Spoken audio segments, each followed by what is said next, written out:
మరి ఈరోజు వారిని స్మరించుకుంటూ హన్మకొండ మహానగరంలో వారి విగ్రహానికి మేము ఈరోజు పూలదండలేసి మరి ఈ సందర్భంగా ఈ విగ్రహాన్ని కూడా ఆలోచన చేసి ఇక్కడ నెలకొల్పిన వారు కెప్టెన్ లక్ష్మీకాంతరావు గారి నాయకత్వాన ప్రభుత్వం చేయలేదు. ఇది వారి సొంత ఖర్చుతోని ఈ విగ్రహాన్ని ఇక్కడ వారు ఆవిష్కరించారు కెప్టెన్ లక్ష్మీకాంతరావు గారు.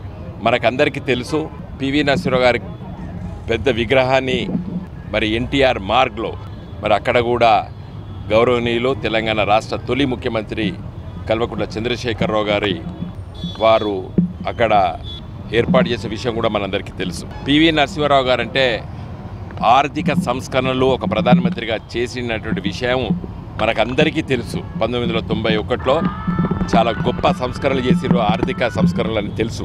ఎకనామిక్ రిఫార్మ్స్ అంటే ఈరోజు దేశం ఇంత గట్టిగా పునాది చేసినటువంటి నాయకుడని కూడా మనకందరికీ తెలుసు. అంతకంటే గొప్ప ఆలోచన నా దృష్టిలో పివి నరసింహారావు గారు సమైక్య ఆంధ్రప్రదేశ్కు ముఖ్యమంత్రిగా ఉన్నప్పుడు భూ సంస్కరణల చట్టం తీసుకొచ్చింది.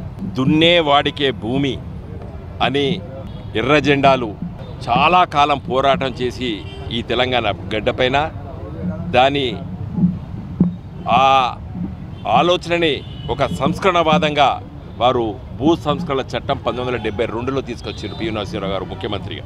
అందుకోసమే వారి ముఖ్యమంత్రి గద్దెను కూడా దింపినరు ఆ రోజు కాంగ్రెస్లో చాలామంది నాయకులు. తదనంతరం ఇందిరాగాంధీ దేశవ్యాప్తంగా తీసుకొచ్చింది, అది వేరే విషయం. నా దృష్టిలో పివి నరసింహారావు గారు భూ సంస్కరణల చట్టం తీసుకురావడాన్ని నేను హర్షిస్తాను. అదొక్కటే కాదు, రాజీవ్ గాంధీ గారు ప్రధానమంత్రి అయినప్పుడు ఈ దేశంలో గ్రామీణ ప్రాంతాల్లో ఉన్నటువంటి విద్యార్థులకి ఒక మంచి విద్యా విధానం తీసుకురావాలని చెప్పి నవోదయ విద్యాలయాలు తీసుకొచ్చారు పివి నరసింహారావు గారు. దేశవ్యాప్తంగా ప్రతి జిల్లాకి ఒక నవోదయ విద్యాలయం తీసుకురావాలనేటువంటి ఒక ఆలోచన పివి నరసింహారావు గారు. అది వారికి ఎట్లొచ్చిందంటే 1972లో ముఖ్యమంత్రి కాకముందు ఆ రోజు బ్రహ్మాందరెడ్డి గారు ముఖ్యమంత్రి ఉన్నప్పుడు వారు విద్యాశాఖ మంత్రిగా సర్వేల్ నల్గొండలో ఒక స్కూలు, రాయలసీమలో ఒక స్కూలు, కోస్తా జిల్లాలో ఒక స్కూల్ పెట్టాడు. రెసిడెన్షియల్ స్కూల్స్ అనేటువంటి ఆలోచన తీసుకొచ్చింది ఈ దేశంలో పివి నరసింహారావు గారు.